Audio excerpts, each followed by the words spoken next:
Friends, સરસોના તેલમાં આ વસ્તુ મિક્સ કરતાં જ આગળના 5 વર્ષ સુધી તમારા ઘરમાં મચ્છર જોવા નહીં મળે. કારણ કે મિત્રો, ચોમાસાની ઋતુ શરૂ થતાં જ ઘણા બધા મચ્છર આપણા ઘરમાં બારી અને દરવાજાથી આવી જાય છે. આને ભગાવવા આપણે કેટલી વસ્તુઓ યુઝ કરીએ છીએ. ઘણા લોકો કોઇલનો ઉપયોગ કરે છે, ઘણા લોકો રિફિલનો ઉપયોગ કરે છે, પણ આજે હું તમને એવી દેશી પાવરફુલ રેમેડી બતાવવાની છું જેનો ઉપયોગ કર્યા બાદ ના મચ્છર ક્યારે તમારા ઘરની અંદર આવશે, ના ક્યારે તમને કરડશે.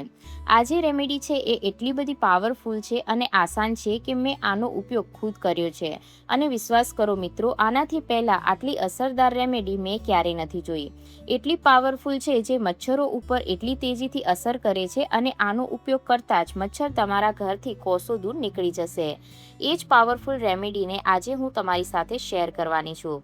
કેવી રીતે આને બનાવવાની છે, કઈ વસ્તુની તમને જરૂર પડવાની છે અને કેવી રીતે તમે આને તૈયાર કરશો, બધું સ્ટેપ બાય સ્ટેપ મેં વિડીયોમાં બતાવ્યું છે, તો એકદમ ધ્યાનથી જોજો.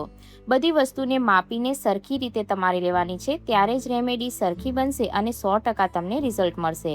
એક પણ મચ્છર તમારા ઘરમાં જોવા નહીં મળે. તો મિત્રો, અહીંયા કેવી રીતે તૈયાર કરવાની છે ચાલો એ જોઈએ. સૌથી પહેલાં કોઈ પણ એક વાસણ લઈ લો. મેં જેવી રીતે બનાવી છે એ જ રીતે હું તમને જણાવી રહી છું. અહીંયા તમારે લેવાની છે 1 ચમચી જેટલી ચાય પત્તી. હા ફ્રેન્ડ્સ, એ જ ચાય પત્તી જે આપણે ચાય બનાવવા માટે યુઝ કરીએ છીએ. કારણ કે ચાય પત્તીમાં ઘણા એવા તત્વો હોય છે જે મચ્છર માટે કાળ હોય છે. મચ્છર એમની ગંધથી જ દૂર ભાગી જાય છે. ત્યારબાદ જે નેક્સ્ટ વસ્તુ તમારે લેવાની છે એ છે આદુ. મેં અહીંયા આદુનો ઉપયોગ કર્યો છે કેમ કે આમાં કાર્બોહાઈડ્રેટ હોય છે, vitamin C, iron, zinc, antioxidant ઘણી વધારે માત્રામાં હોય છે, જે મચ્છરોને બિલકુલ પસંદ નથી હોતા. આની ગંધથી જ મચ્છર તમારા ઘરમાં નહીં આવે. આદુમાંથી નાના નાના ટુકડા આપણે કરી લેવાના છે, અને જો તમારે ટુકડા ના કરવા હોય તો તમે ઈચ્છો તો ગ્રેટરની મદદથી એને ગ્રેટ કરીને પણ લઈ શકો છો.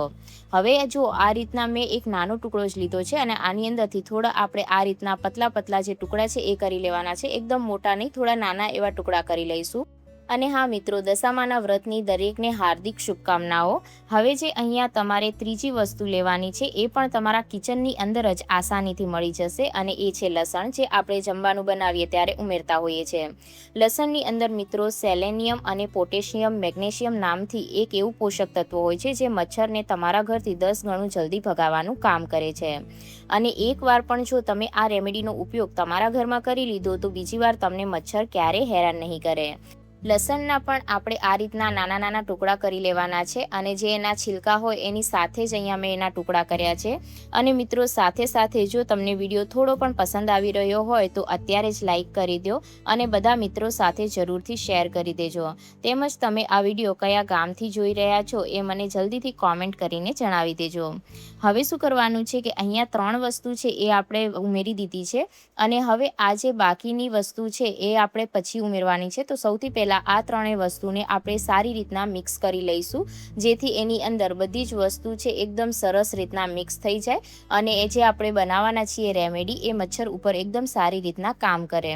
ઘણીવાર આપણે મચ્છર ભગાવવા માટે મચ્છર ભગાવવાની અગરબત્તી, કોઇલ, સ્પ્રે ઘણી બધી વસ્તુઓ માર્કેટમાંથી લાવતા હોઈએ છીએ, પરંતુ એની અંદર ઘણા બધા કેમિકલ હોય છે જે લાંબા સમય આપણી હેલ્થમાં નુકસાન કરે છે. તેમજ ઘરમાં નાના બાળકો હોય તો એમની હેલ્થ માટે પણ એ સારા નથી. તો તમે આ રીતના ઘરે જ એક કોઈ ઘરગથ્થુ રેમેડી છે એ અપનાવી શકો છો મચ્છરને ભગાવવા માટે. હવે અહીંયા જે તમારે ઉમેરવાનું છે એ છે સરસોનું તેલ. સરસોના તેલમાં હોય છે ઓમેગા 3 ફેટી એસિડ અને વિટામિન ઈ. એન્ટીઓક્સિડન્ટ ગુણ આમાં ઘણી માત્રામાં હોય છે, જે તમારી હેલ્થ માટે પણ સારા હોય છે અને મચ્છરોને ભગાવવાનું પણ કામ કરે છે.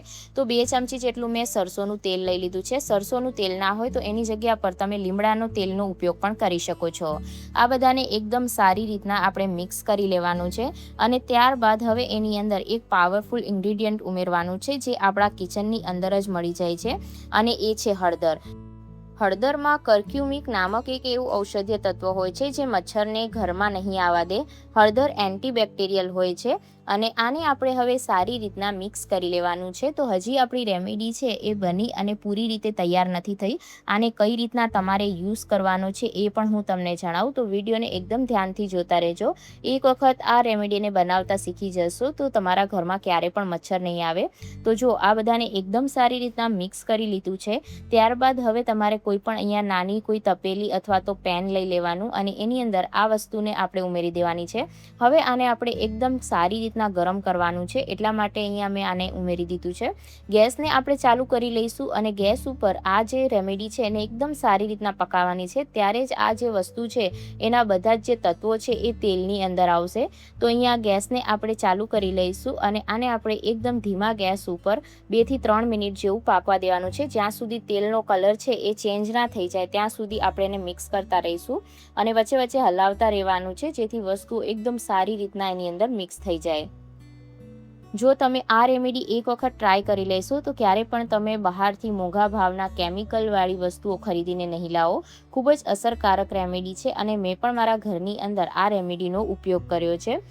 પહેલાંના સમયમાં મચ્છરને ભગાવવા માટે લીમડાનો ધુમાડો કરવામાં આવતો, જેથી મચ્છર પણ ભાગી જતા અને એ આપણા સ્વાસ્થ્ય માટે પણ સારું હતું. પરંતુ અત્યારે આપણે માર્કેટમાંથી જે બધી તૈયાર વસ્તુ હોય એ ખરીદીને લાવીએ છીએ, જે આપણે શરીર છે એને લાંબા સમયે નુકસાન કરે છે.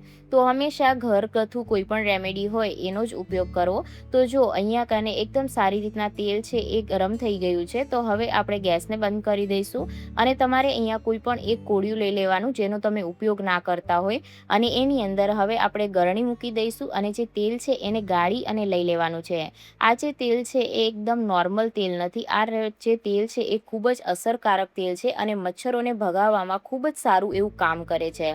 તો જો અહીંયા કને આપણે તેલ ઉમેરી દીધા બાદ એની અંદર દિવેટ ઉમેરવાની છે. તમે રૂની કોઈ પણ આડી દિવેટ બનાવી શકો છો અથવા ફૂલવાટ ઉમેરી શકો છો અને ત્યારબાદ આપણે આ જે દીવો છે એને એવી જગ્યા પર મૂકવાનો છે કે જ્યાં સૌથી વધારે મચ્છર આવતા હોય. ખાસ કરીને સાંજના સમયે મચ્છર ઘરમાં સૌથી વધારે આવતા હોય છે. તો સાંજના સમયે તમારે આ દીવો છે એ કરી અને ઘરના જે બારી દરવાજા હોય અથવા તો રસોડાની અંદર કે જ્યાં જગ્યા પર સૌથી વધારે મચ્છર તમને દેખાતા હોય ત્યાં તમારે આ દીવો છે એ મૂકી દેવાનો છે.